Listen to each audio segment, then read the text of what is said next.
स्वागत है दोस्तों आप सभी का आपके अपने यूट्यूब चैनल प्रूव कर पर। आ जाओ भाई सभी लोग, एक बार ज़रा हमको बता दीजिए कि आवाज़ हमारी आप तक पहुंच रही है। सारे लोग बता देंगे जल्दी से। बताइए भाई, आवाज़ हमारी आप तक पहुंच पा रही है तो एक बार बता दीजिए, फिर जो है क्लास को हम लोग कंटिन्यू कर लें। अगर हमारी वॉइस आप तक पहुंच पा रही हो तो कृपया करके एक बार बताएं, तो फिर जो है क्लास को स्टार्ट किया जाए, है ना। बहुत इम्पोर्टेंट सेशन है आपके एग्ज़ाम्स के लिए। सारे लोग बताइएगा, सेशन को शेयर कर दीजिएगा। ये जो हम लोग सॉल्व करेंगे आज ये 2022 का पेपर होगा जो दिसंबर में हुआ था फोर्थ सेमेस्टर वालों के लिए, ठीक है। सभी लोग जल्दी से जल्दी सेशन को शेयर कर दो, फिर जो है हम लोग क्लास को कंटिन्यू करेंगे। और अगर आवाज़ हमारी आप तक पहुंच रही है वो भी बता दीजिए, ठीक है भाई। सारे लोग बता देंगे कि वॉइस हमारी क्लियर है, आप तक पहुंच पा रही है सही से या फिर नहीं। बताओ भाई, अगर आवाज़ हमारी आप तक सही से पहुंच रही है तो एक बार आपसे ये भी कहेंगे कि भाई सेशन को सभी लोग शेयर कर दीजिए।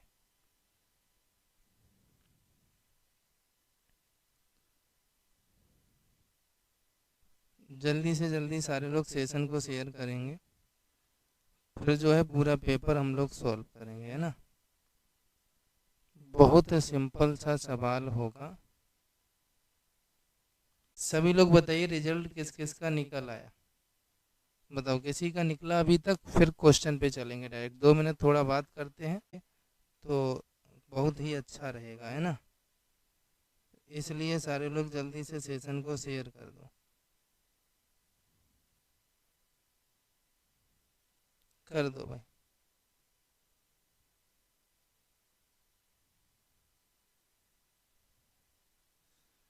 चलिए, सबसे पहला प्रश्न आपके सामने दिया गया है, देखेंगे सारे लोग प्रश्न को। प्रश्न है, एक घटना की प्रायिकता 4/7 है, इसका प्रतिकूल संवेगानुपात क्या होगा।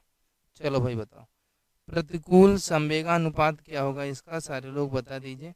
आप लोगों ने सारी चीज़ों को अच्छे से पढ़ा हुआ है, ऐसा कोई भी नहीं है जिसने पढ़ा ही ना हो, है ना।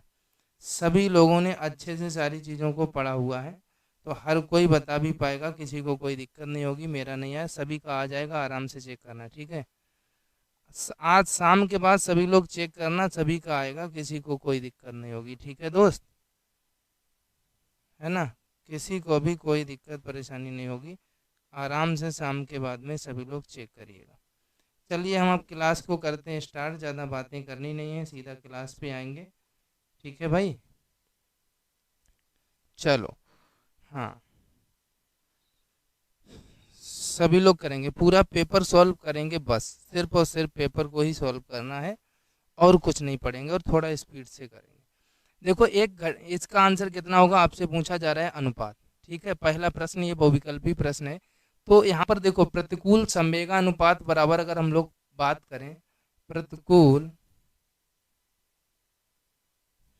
संवेगानुपात बराबर, अगर हम लोग प्रतिकूल संवेगानुपात निकालते हैं, सभी को गुड इवनिंग, कोई भी बातें नहीं करेगा, रिजल्ट आपका आ जाएगा, बिल्कुल भी परेशान मत होइए, ठीक है। इसका क्या निकालना है हमको, प्रतिकूल संवेगानुपात निकालना है। अब जो लोग 7/4 बताने में लग गए हैं उनका बिल्कुल गलत है, 7/4 बिल्कुल भी नहीं होगा, ठीक है। फार्मूला क्या होता है इसका, प्रतिकूल बटे अनुकूल फार्मूला होता है। अब आप यहाँ पर अनुकूल प्रायिकता क्या होगी, प्रतिकूल क्या होगा, वो हम आपको समझाते हैं, इस फार्मूले का प्रयोग करके लगाएंगे। अब यहाँ पर अगर हम लोग देखेंगे 4/7 में अनुकूल होने की प्रायिकता कितनी है, तो ये जो ऊपर वाला ही अनुकूल होने की प्रायिकता है, और नीचे वाला जो है ये कुल प्रायिकता है। जो नीचे का रहता है वो कुल रहता है, सभी जानते हैं। तो जब अनुकूल हम लोग नीचे का ऊपर क्या होता है प्रतिकूल, प्रतिकूल कितना है, ऊपर वाला अनुकूल है, नीचे वाला क्या है, कुल है। तो अब आपको अनुकूल निकालना पड़ेगा, हमने वो ऊपर अनुकूल लिख दिया है, अनुकूल नहीं होगा, ये प्रतिकूल होगा, ठीक है। ऊपर वाला क्या होगा, प्रतिकूल होगा, हमने क्या लिख दिया है, अनुकूल बटे, अच्छा प्रतिकूल बटे अनुकूल, सॉरी फार्मूला होता है और ऊपर वाला अनुकूल ही रहता है। बिल्कुल क्लियर लिखा हुआ था, थोड़ा कन्फ्यूजन हो गया था। नीचे वाला क्या होता है, कुल प्रायिकता होती है। अब देखो यहाँ पर अगर हम लोग कुल बराबर लिखें, कुल प्रायिकता बराबर, तो क्या हो जाएगा, प्रतिकूल प्लस अनुकूल होता है। समझने की कोशिश करना। तो कुल प्रायिकता हमको कितनी दी गई है, 7 बराबर, प्रतिकूल हमको दिया ही नहीं गया है, प्रतिकूल हमको निकालना है। तो प्रतिकूल को x लिख लो, अनुकूल कितनी है 4, तो x इक्वल टू 7 माइनस 4 बराबर कितनी आ जाएगी 3। जो हमने निकाला प्रतिकूल हमारा कितना आ गया, प्रतिकूल हमारा 3 आ गया। फार्मूला क्या होता है, प्रतिकूल बटे अनुकूल, प्रतिकूल 3 है, अनुकूल 4 है, यानी 3:4 आंसर आ जाएगा। अब बताओ जो लोग आंसर बता रहे हैं 7/4, उनका बताओ किस एंगल से आंसर सही है। हमें तो किसी भी एंगल से आंसर सही नहीं लग रहा है, बताओ जरा। जिन लोगों ने अपना अपना आंसर बताया हुआ है 3:4 आंसर आएगा। गुड इवनिंग भाई। 7/4 किसी भी एंगल से आंसर नहीं आएगा। बताओ, हर किसी का आ गया ना, सबने गलत कर लिया। अनामिका जी ने 3/4 लिखा हुआ है, बाद बाकी हर किसी ने गलत लिखा, जबकि हमको जैसा कुछ जानकारी है या अपने प्रायिकता को बहुत पढ़ा था, सभी ने पढ़ा था बहुत प्रायिकता को, फिर भी पहले ही क्वेश्चन और वो भी बहुविकल्पी प्रश्न आपने गलत कर दिया। 3:4 आंसर आएगा। ठीक है, चलिए दूसरे प्रश्न पे चलते हैं, ज़्यादा टेंशन में मत जाइएगा। दूसरा प्रश्न आपके सामने क्या है, ये साइन स्क्वायर में है, पूरा टाइप नहीं हुआ है, tan स्क्वायर ए है, ब्रैकेट में कर लो। इसका मान आपको बताना है। 1 माइनस साइन स्क्वायर ए, 1 प्लस tan स्क्वायर ए, इसकी वैल्यू आप सभी लोग बताएंगे कितना आएगा, बताइए। देखते हैं क्या बताते हो, देखना हमको है इसका आंसर आप लोग कितना बताते हो। इवनिंग भाई, इवनिंग, सभी को इवनिंग। बताइए जरा आंसर इसका क्या रहने वाला है, सारे लोग बता देंगे। और एक बार सेशन को शेयर कर दो। हमने मॉडल पेपर नहीं, ये तो रियल पेपर है जो आपका पिछली साल 4th सेम वालों का हुआ था, वही पेपर है डायरेक्ट। ठीक है, ये रियल पेपर है, ये मॉडल पेपर नहीं है, रियल पेपर है। बताओ आंसर, बताइए सभी लोग। बहुत ही सिंपल होगा, आंसर कितना आएगा, साइन 90 आएगा। सभी लोग साइन 90 बता रहे हैं। देखो 1 minus sine square A equal to कितना होता है, अगर 1 माइनस साइन स्क्वायर ए की बात करें तो कोज स्क्वायर ए होता है। 1 प्लस अगर tan स्क्वायर ए की बात करें तो आपका सेक स्क्वायर ए होता है। ठीक है, तो अब आप क्या करेंगे, 1 माइनस साइन स्क्वायर ए प्लस 1 प्लस tan स्क्वायर ए है, तो ये हो जाएगा कोज स्क्वायर ए इंटू ये हो जाएगा सेक स्क्वायर ए। अब देखो कोज स्क्वायर ए इंटू सेक स्क्वायर ए क्या होता है, 1/कोज स्क्वायर ए, कोज स्क्वायर से कोज स्क्वायर कट जाएगा, 1 आएगा। अब यहाँ पर बताइए 1 कितने का मान होता है, तो आप कहेंगे सर 1 बराबर होता है साइन 90 डिग्री। साइन 90 डिग्री का 1 वैल्यू होता है, तो यहाँ पर साइन 90 डिग्री आंसर आ जाएगा। जो भी साइन 90 डिग्री आंसर कर रहा है समझ लो उसका आंसर बिल्कुल भी सही था, किसी को कोई दिक्कत नहीं थी। साइन 90 डिग्री किस किस का आया, साइन 90 बताओ जरा, सभी का आ रहा है, बताइए। एक बार भाई सेशन को शेयर कर दो, अगर सारी चीज़ें क्लियर हैं, क्लास अच्छे से चल रही है प्रॉपर तरीके से, तो सभी लोग फिर सेशन को भी शेयर कर दिया करो भाई, है ना। शेयर करने में बिल्कुल भी कंजूसी मत किया करो। चलो भाई अगले प्रश्न पे चलते हैं। प्रश्न संख्या 3 का आंसर देखते हैं कौन कौन सही बताता है। प्रश्न संख्या 3 आपके सामने, आंसर बताओ जरा, देखते हैं किस किस का आता है, बताइए।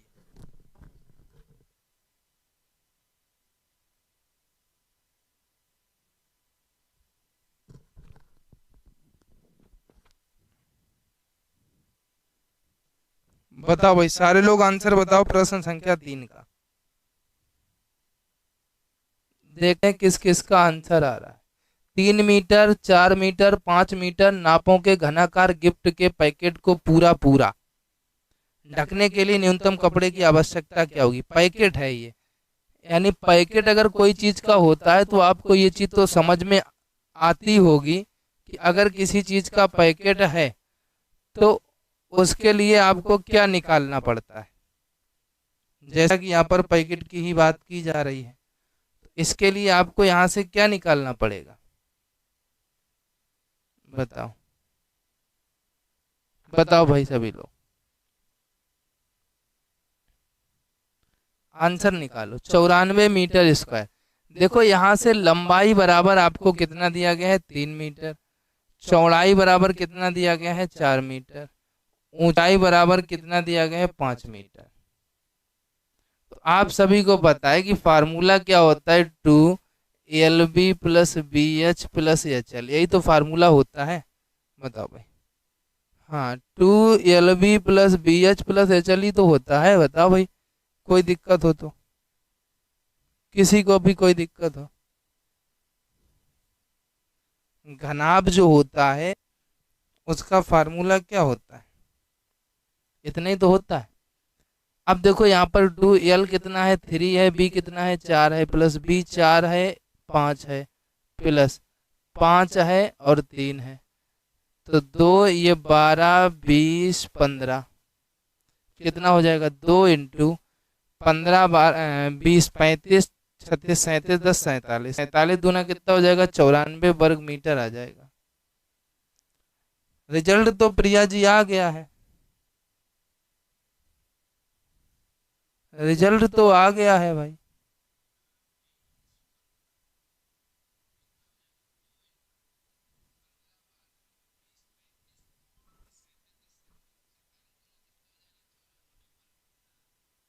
ठीक है, बताओ भाई। अब सही है, अब तो नहीं दो आवाज आ रही है, ये बताओ। अब तो नहीं दो आवाज आ रही है। चलिए अगले प्रश्न पे चलते हैं। यहाँ पर थोड़ा क्वेश्चन डिस्टर्ब है, ये जहाँ से हमने क्वेश्चन लिए थे थोड़ा डिस्टर्ब थे क्वेश्चन। ये क्वेश्चन सही है, 2n = 64। इस क्वेश्चन पे यहाँ पर ध्यान ना देना। तो यहाँ से आपको n की वैल्यू बतानी, क्वेश्चन हमने लिख दिया है। बताओ, क्वेश्चन जो है हमने लिख दिया है ना। अब आंसर आप लोग बता दो, बताओ। ओपन हो जाएगा धीरे धीरे भाई, साइड बिजी ज़्यादा, हमने आपसे कहा है कि 8 से 10 बार उसको खोलते रहिए, खोलते रहिए, ओपन हो ही जाएगा। अब देखो आज बच्चे पढ़ने नहीं आ रहे हैं, इसीलिए जो बच्चे पढ़ने नहीं आ रहे हैं वो साइड ही को ओपन करने में लगे होंगे। हमसे पूछो क्या कर रहे होंगे, साइड को ही ओपन करने में लगे होंगे कि सबसे पहले रिजल्ट हम निकाल के बताएंगे बच्चों को कि हमने रिजल्ट निकाल लिया। एक दो बच्चों ने निकाल भी लिया है, मार्कशीट भी भेजी है हमारे पास में, है ना। एक दो बच्चों की मार्कशीट आई थी अभी हमारे गैलरी में, हमने देखा था 2 मार्कशीट आई हुई हैं। ठीक है, बताओ आंसर कितना आ रहा है, 12 आ रहा है। देखो अब यहाँ पर क्या है, 2n ऐसे ही रहने दीजिए, चाहो तो इसको 2n पे अंडर रूट ना रखिए, चाहे कर लीजिए 2n, अभी अंडर रूट में ही रखिए। ठीक है, बराबर 64 को क्या करेंगे, 2 की पावर 6। अब दोनों पक्षों का यहीं पे कर देंगे अगर हम वर्ग, तो ये तो कट जाएगा, 2n बचा, ये हमारा 2 की पावर 6 दूनी कितना हो जाएगा, गुणा करेंगे तो 12, 2 से 2 कैंसिल हो जाएगा, n बराबर कितना आ जाएगा, 12। आंसर कितना आ जाएगा, 12 आ जाएगा। बताओ, बहुत सिंपल था। गुड इवनिंग भाई, गुड इवनिंग। चलो अगले प्रश्न पे चलते हैं, अगले प्रश्न का आंसर सभी लोग करिएगा। बहुत ही सिंपल सा प्रश्न है, एक समचतुर्भुज के विकर्ण की लंबाई आपको 8 सेंटीमीटर, चौड़ाई आपको 6 सेंटीमीटर है, इसका परिमाप ज्ञात करना है। सभी लोग बताओ, जिसका भी जितना आ रहा हो अपना अपना बताएंगे। बातें कोई भी मत करिए, क्वेश्चन करने का प्रयास करिए भाई। जैसे आज आपने देखा होगा 19 हजार बच्चे फेल हुए हैं, और फर्स्ट सेम में तो लंका लग गई है बच्चों की, आधे से भी अधिक बच्चे फेल हुए हैं, 60% बच्चे फेल हुए हैं। अगर आप अभी आज नहीं पढ़ेंगे ना तो ये आप, यही आपको फोर्थ सेमेस्टर में दिक्कत देगा। थर्ड वालों का तो चल जाएगा, थर्ड वालों का भी नहीं चलता है, बैक लग जाता है। सिर्फ चलता है सेकेंड तक सही रहता है, सेकेंड वाले तो कवर कर लेते हैं जब तक उनका फोर्थ सेमेस्टर होता है आकर। जो थर्ड से बैक लगने शुरू होते हैं ना, वो कवर नहीं कर पाते बच्चे। आपको, आपका फोर्थ सेमेस्टर हो जाएगा, आप कवर नहीं कर पाएंगे, तब तक हो सकता है कहीं भर्ती आ जाए या कुछ हो जाए। और फिर अगर फोर्थ में बैक लगा तो समझ लो 1 साल का आप गैप दे दो, कि 1 साल बाद हमारा पूरा कंप्लीट हो पाएगा फिर बीटीसी। तो ऐसे समझ लो कवर भी नहीं कर पाओगे आप 1-2 महीने में, पूरे पूरे साल का गैप होगा आपका, ऐसे समझो। इसलिए पढ़ाई पे ध्यान दो बस। अब यहाँ से देखेंगे अगर D1 बराबर 8 दिया गया है, D2 बराबर 6 दिया गया है, फार्मूला क्या होता है परिमाप निकालने के लिए, पहले ए बराबर निकालेंगे। ए बराबर निकालने के लिए फार्मूला लगाएंगे 4a² इक्वल टू D1 का स्क्वायर प्लस D2 का स्क्वायर, ये फार्मूला होता है। तो 4a² इज इक्वल टू कितना आ जाएगा, 8 × 64 हो जाएगा, 6 × 36 हो जाएगा। 4a² बराबर ये 100 हो जाएगा, 4 से काट देंगे 25 × 100, ए बराबर कितना आ जाएगा 5 आ जाएगा। अब ए बराबर 5 आ गया तो आपसे कह रहा है परिमाप, समचतुर्भुज का परिमाप निकालने के लिए समचतुर्भुज का परिमाप बराबर, समचतुर्भुज का परिमाप भी क्या होता है, परिमाप भी 4a ही होता है। क्या होता है 4a, तो 4 × a कितना आया 5, 5 चौके कितना हो जाएगा 20 सेंटीमीटर, आंसर कितना आ जाएगा 20 सेंटीमीटर। बताओ आया।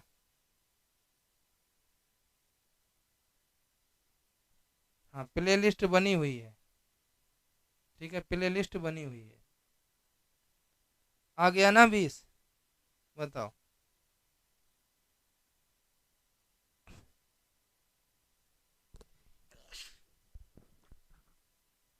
चलो भाई अगले प्रश्न पे चलते हैं, सभी लोग बताइएगा अगले का आंसर क्या रहेगा। बातें कोई ना करिए, सिर्फ और सिर्फ प्रश्नों पे ध्यान दीजिए। प्रश्न संख्या 6 आता है अति लघुत्तरीय प्रश्न, ठीक है। अब क्या आते हैं अति लघुत्तरीय प्रश्न।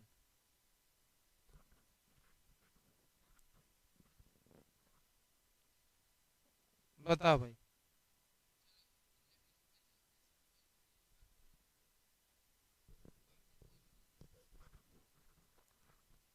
सभी लोग बताइए।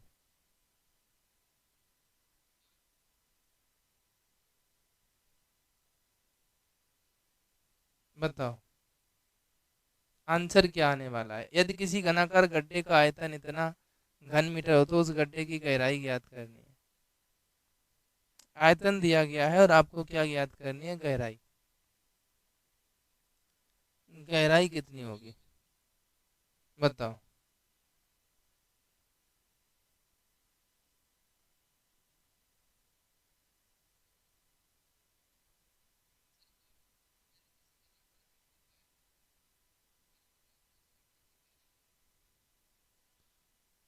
आप बताओ,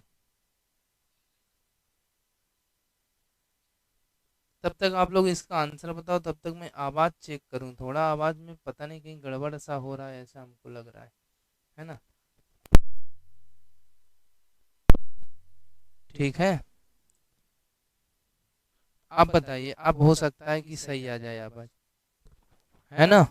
चलो बताइए सभी लोग, आंसर बताइए तब तक।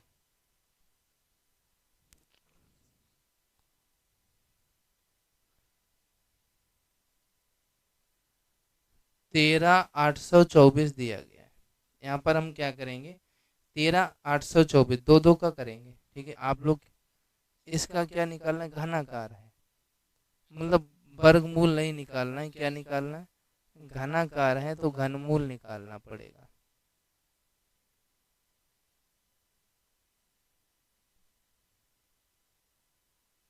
ठीक है, क्या निकालना पड़ेगा इसका, वो निकालना पड़ेगा लासा, घनमूल निकालना पड़ेगा।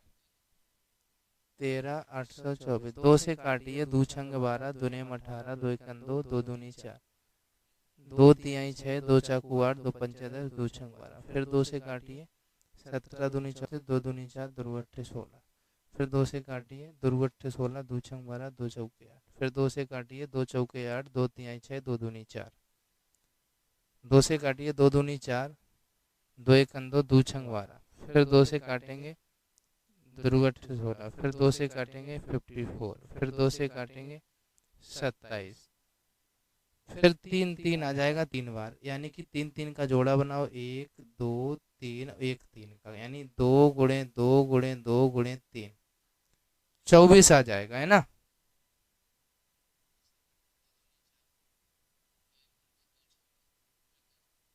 ठीक है भाई, आंसर कितना आ जाएगा, आंसर आ जाएगा 24, यानी 24 आंसर आ जाएगा। बताओ भाई अगर किसी को कोई दिक्कत हो 24 आंसर निकालने में, आंसर 24 आ ही गया होगा हर किसी का, ठीक है। अगला है दो सिक्के, एक साथ उछाले जाते हैं, ऊपर शीर्ष ना आने की संभावना प्रतिशत में ज्ञात करनी है। दो सिक्के एक साथ उछाले जा रहे हैं, ऊपर शीर्ष ना आने की संभावना आपको बतानी है, वो भी प्रतिशत में। काहे में बतानी है? प्रतिशत में बतानी है। सभी लोग बताएं। हम जान गए हैं कि आज किसी का भी पढ़ने में मन नहीं लग रहा है, सारे लोगों का फोकस रिजल्ट पर ही है। और आज चाहे कुछ भी पढ़ा दिया जाए, आज चाहे क्लास में अमृत बांट दिया जाए, लेकिन आज किसी का मन नहीं लगेगा पढ़ने में जब तक रिजल्ट नहीं आ जाएगा, है ना। इसीलिए जितने लोग हैं वो लोग पढ़ लें। अब देखो, दो सिक्के उछाले जा रहे हैं तो सीधी सी बात है, एक बार हेड हेड भी आ सकता है, ठीक है, एक बार टेल टेल भी आ सकता है, एक बार हेड टेल भी आ सकता है, एक बार टेल हेड भी आ सकता है। अब आप ये देखिए कि इसकी अगर आप प्रायिकता देखेंगे कि ऊपर शीर्ष मतलब हेड ना आने की प्रायिकता कितनी हो सकती है? 1/4 हो सकती है, 1/4, क्योंकि टोटल आपकी वो संभावनाएं कितनी है? 4। और हेड कितनी बार है? एक संभावना में, और बाद बाकी कितनी है? 3। तो पूरे 4 का एक हिस्सा है तो 1/4 हो जाएगा। और 1/4 का प्रतिशत बनाएंगे तो 100 से मल्टीप्लाई करेंगे, 4 से कट करेंगे, 25 चाकू 100, यहाँ प्रतिशत लगा लीजिए तो आंसर कितना आ जाएगा? 25% आंसर आ जाएगा। बताओ, हर किसी का आया ना 25%? चलो भाई, अगर 25% आया है तो फिर हम लोग चलते हैं आगे नेक्स्ट प्रश्न पर। अगला प्रश्न क्या है? अगला प्रश्न आपके सामने, एक आयताकार सीट का क्षेत्रफल 480 वर्ग सेंटीमीटर है। यदि इसकी चौड़ाई 12 सेंटीमीटर हो तो सीट का परिमाप आपको ज्ञात करना है। सभी लोग सीट का परिमाप ज्ञात कर दीजिए। सीट का परिमाप क्या रहेगा बताओ?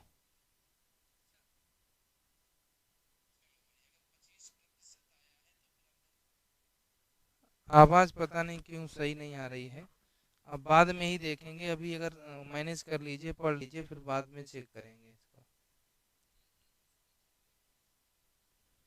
बताइए, सारे लोग बताइए आंसर कितना रहेगा।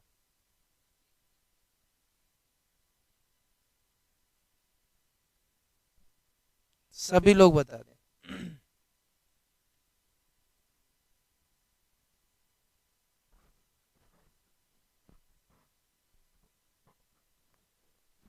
बताओ भाई, 104।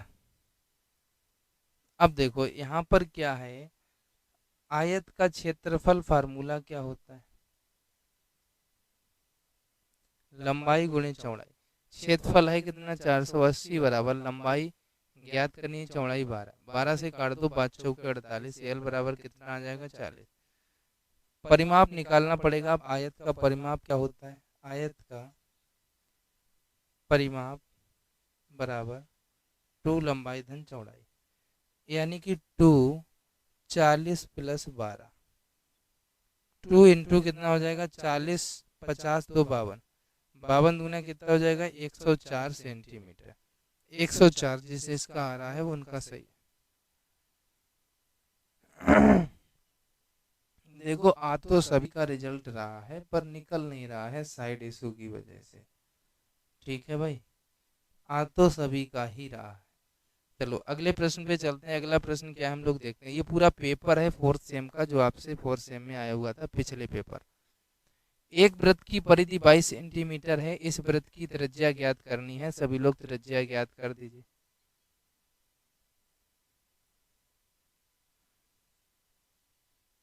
बताओ भाई, सारे लोग बता दीजिए।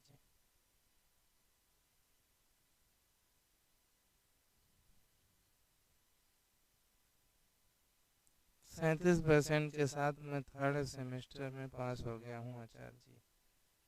चलो भाई, इससे अच्छा और क्या हो सकता है, कम से कम आप पास तो हुए, है ना। हमको तो यही खुशी है, चाहे 37 हो चाहे 30 33 ही होते तब भी हमको खुशी होती, बस पास होना, है ना। पास हो जाएंगे तो हमको खुशी है। बताइए, सभी लोग बताइए। देखो भाई, सबसे पहले तो आर का मान निकालेंगे तो वृत्त की परिधि वाला फार्मूला लगाएंगे। वृत्त की परिधि का फार्मूला क्या होता है? सभी जानते हैं कि 2 पाई आर होता है। तो 2 पाई आर बराबर कितना दिया गया? 22। 2 इंटू 22/7 इंटू आर बराबर 22।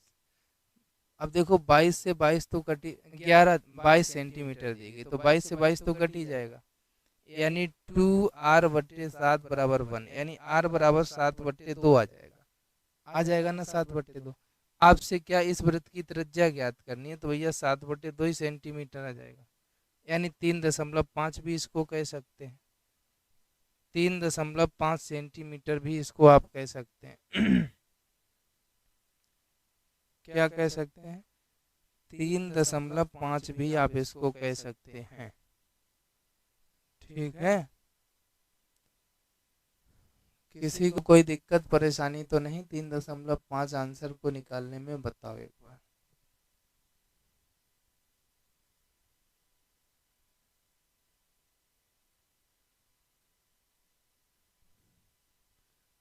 गुड इवनिंग भाई, गुड इवनिंग। चलो अगले प्रश्न पे चलते हैं, सभी लोग अगले का आंसर बताएंगे।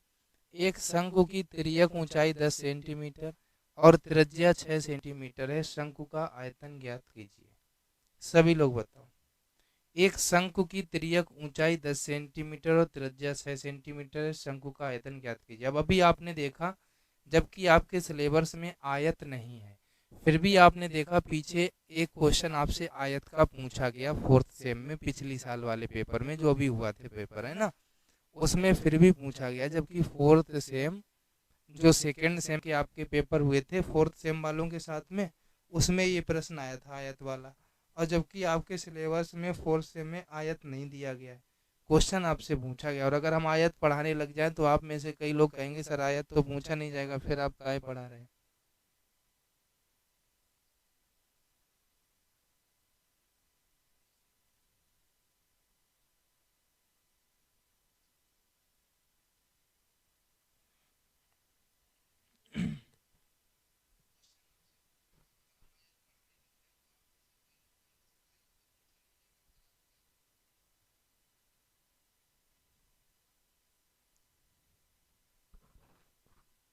बताओ भाई।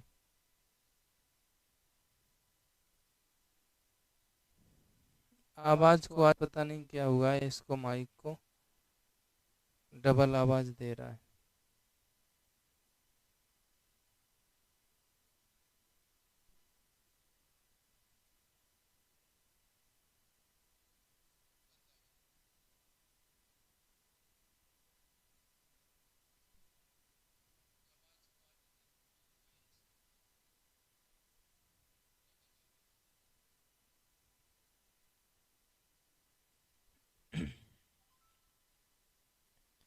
2112 आएगा।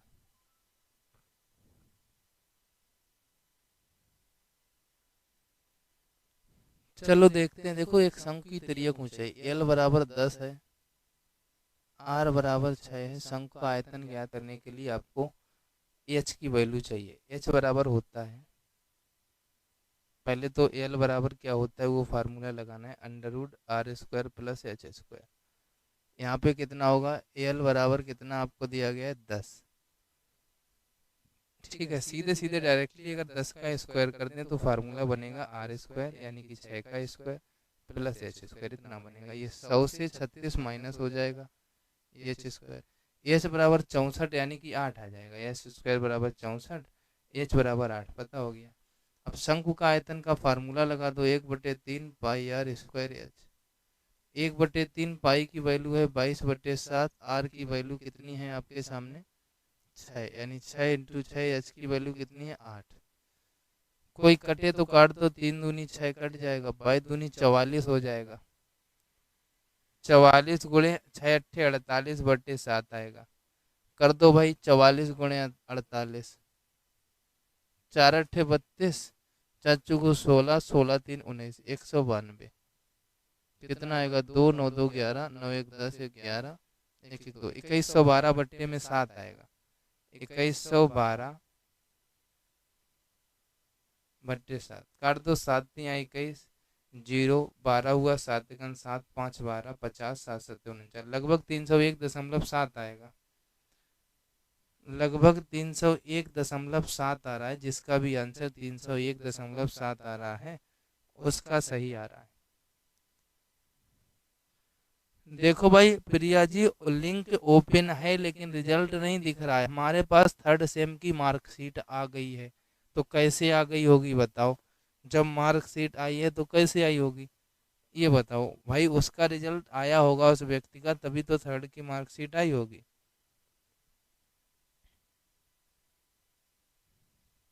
अब अभी हमने ओपन करके नहीं देखा है, अभी अब देखेंगे, क्योंकि हम ये पीडीएफ बना रहे थे, क्लास लगा रहे थे। अब दोबारा से फिर से देखते हैं, अभी फिर बताते हैं आपको क्या हुआ क्या नहीं। ठीक है, दोबारा फिर से देख के फिर बताते हैं।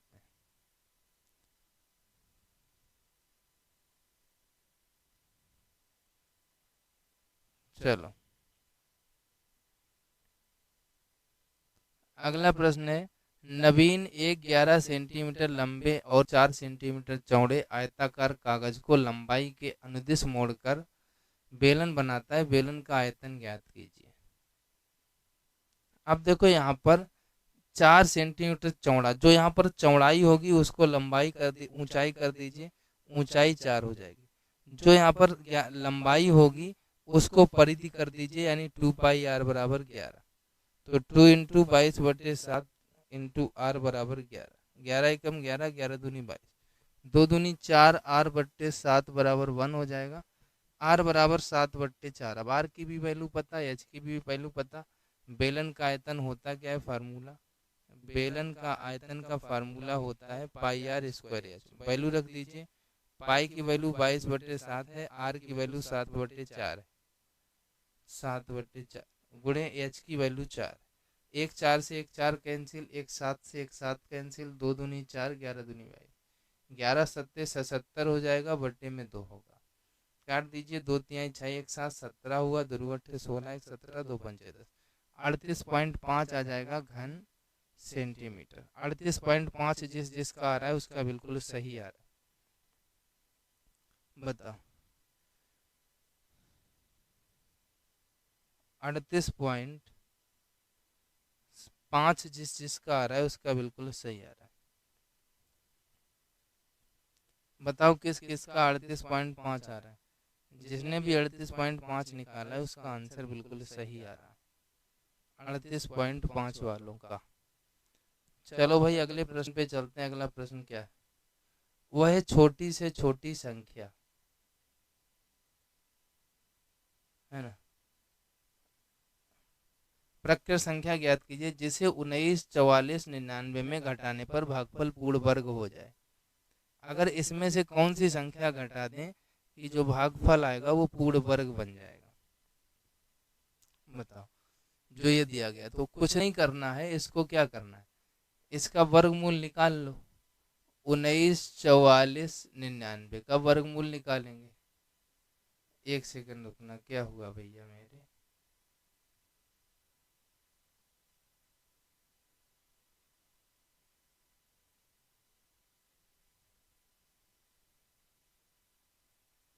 चलो, इसका वर्गमूल निकाल लो। दो पहले बार कितने से जाएगा? 4 से ही तो जाएगा।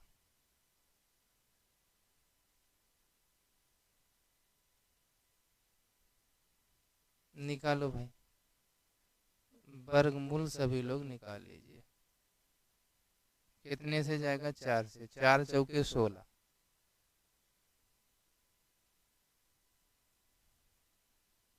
4 × 4 = कितना हो जाएगा?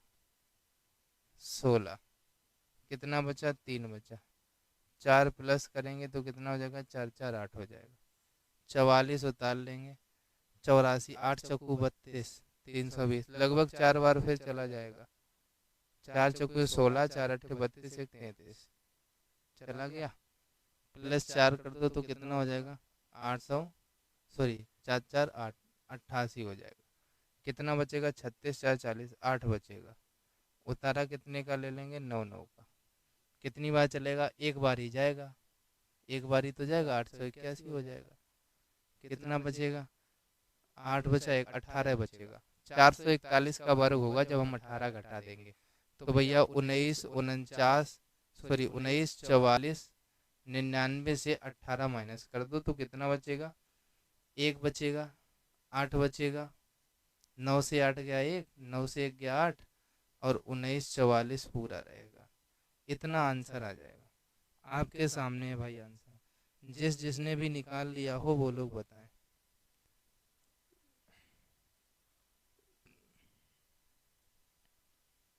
जिसने भी निकाल लिया हो वो लोग बताएं।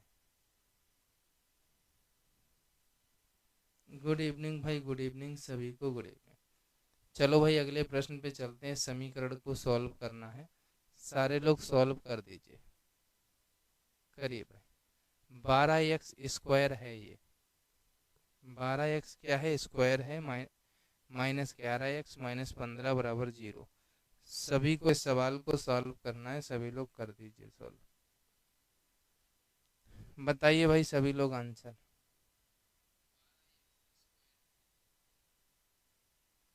बताओ भाई। 12x² -11x -15 बराबर 0। 15 12 180 हो जाता है, 20 में 180 हो जाता है, यानी 12x² -20x प्लस का 9x माइनस का 15 बराबर 0। कॉमन ले लो 4, 4 3 12, 3x माइनस 4 5 20। कॉमन ले लो 3, 3 3 9, 3x माइनस 3 5 15 बराबर 0। यानी 4x प्लस 3, 3x माइनस 5 बराबर 0। 4x प्लस 3 बराबर 0, तो 4x बराबर हो जाएगा -3, x बराबर हो जाएगा -3/4। एक है आपका 3x माइनस 5 बराबर 0, तो हो जाएगा 3x बराबर 5, x बराबर हो जाएगा 5/3। ये दोनों आंसर आ जाएंगे। बताओ भाई। आ गया ना सभी का? बताइए भाई, किसी को कोई दिक्कत हो और किसी का आंसर आ गया होगा। चलो इतने ही प्रश्न करेंगे। अब आप लोग जब रिजल्ट की बात ही कर रहे हैं तो पहले रिजल्ट ही देख लो जाके। 2-3 प्रश्न है वो हम कल करा देंगे, ठीक है। इसके 2-3 प्रश्न जो हैं वो हम कल करा देंगे, क्योंकि आप लोगों को सिर्फ क्लास में बातें रिजल्ट की ही करनी है सभी को, और क्लास भी नहीं देखना है मन से। तो बस इतने ही करते हैं, फिर आपको मिलेंगे नेक्स्ट क्लास में। फिर आपको दोबारा से जो 2-3 प्रश्न बचे हैं वो करा देंगे, ठीक है। तब तक के लिए सभी को बाय बाय, टेक केयर, जय हिंद, वंदे मातरम। सबसे पहले आप लोग रिजल्ट ही देखें जाके, ठीक है। रिजल्ट आ जाएगा तो फिर शाम को फिर भी क्लास ले पाओगे आराम से, नहीं तो फिर आप 9 बजे वाली क्लास में भी ऐसे ही बातें करोगे रिजल्ट की ही, और कोई बातें ही नहीं होंगी। इसलिए रिजल्ट देखो पहले, पढ़ाई तो बाद में भी कर लेंगे। फिर मिलते हैं आपको नेक्स्ट क्लास में, ठीक है। आप 1-2 लोग दे रहे हैं और बाद बाकी रिजल्ट की ही बातें कर रहे हैं, तो इससे अच्छा है कि पहले सभी लोग रिजल्ट देख लो आराम से, फिर करते हैं, ठीक है। चलो 2-3 प्रश्न बचे हैं वो मैं कल करा दूंगा, ठीक है। अब आ रहा है सर। अगर बातें ना करो तो वो भी प्रश्न कर लो, बातें करनी है तो फिर कोई बात नहीं, फिर बातें कर लो। बातें ना करो तो ये प्रश्न बहुत इंपॉर्टेंट है, इसको भी कर लो। देखो आप लोगों को ये पेपर क्यों दिखाने लाए हैं, इसलिए दिखाने लाए हैं कि अगर हम आपको आयु से जुड़े प्रश्न पढ़ाने लगते, अगर हम आपको आयत से जुड़े प्रश्न कराने लगते, तो आप ही लोग कहते कि सर ये सिलेबस में ही नहीं है, कई लोग कहते। इसलिए पहले पेपर हमने सोचा आपको दिखाएं 4 सेम का। देख लो आयु वाला प्रश्न है वो भी 2 नंबर में, आयत वाला प्रश्न था वो भी 2 नंबर में, जो कि आपकी किताब में कहीं नहीं मिलेगा, ठीक है। और फिर भी आप बातें करते हो। जब आपको कोई ऐसी चीज़ दिखाओ, फिर जब अगले दिन पढ़ाई जाएगी ऐसी चीज़, तब आप लोग सारे लोग ये कहेंगे कि सर ये आता नहीं है, और फिर पेपर में पढ़ के जाएंगे नहीं उस चीज़ को, और फिर आप आ जाएंगे। तो आप लोगों को जो भी चीज़ पढ़ाई जाती है ये कभी मत कहा करो ये नहीं आता है, सिर्फ पढ़ा करिए। शिक्षक हर चीज़ को देख के आपको पढ़ाता है। आप लोग सिर्फ किताब देख के पढ़ने की चीज़ों को पढ़ते हैं कि किताब में अगर नहीं है तो ये नहीं आएगा। अब किताब में तो ये भी नहीं है, फिर ये क्यों पेपर में आ गया, है ना। तो ये सारी चीज़ें होती हैं। अब इस क्वेश्चन को आप लोग लगा के कल हमें आंसर बताएंगे। कल की क्लास में हम इस क्वेश्चन का आंसर आपको बताएंगे, स्क्रीनशॉट कर लीजिए सभी लोग। और कल की क्लास में इसका आंसर, और कल की ही क्लास में इसका आंसर, हम 2 प्रश्नों के आंसर कल की क्लास में बताएंगे। आप दोनों क्वेश्चन के आंसर निकालना, ठीक है। फिर बात करेंगे कल की क्लास में। तब तक अब पहले आप सभी लोग रिजल्ट निकालो, और निकल आए तो हमको भी भेजना, ठीक है। जिस जिसका निकल आए हमको भी भेजना। तब तक के लिए सभी को बाय बाय, टेक केयर, जय हिंद, वंदे मातरम। इन दोनों प्रश्नों के आंसर हम कल बताएंगे, आप लोग घर पे लगाना दोनों प्रश्नों को, ठीक है। थोड़ी मेहनत करना, लगाना, और अगर नहीं लगेगा तो कल की क्लास में हम आपको बता देंगे। तब तक के लिए सभी को बाय बाय, जय हिंद।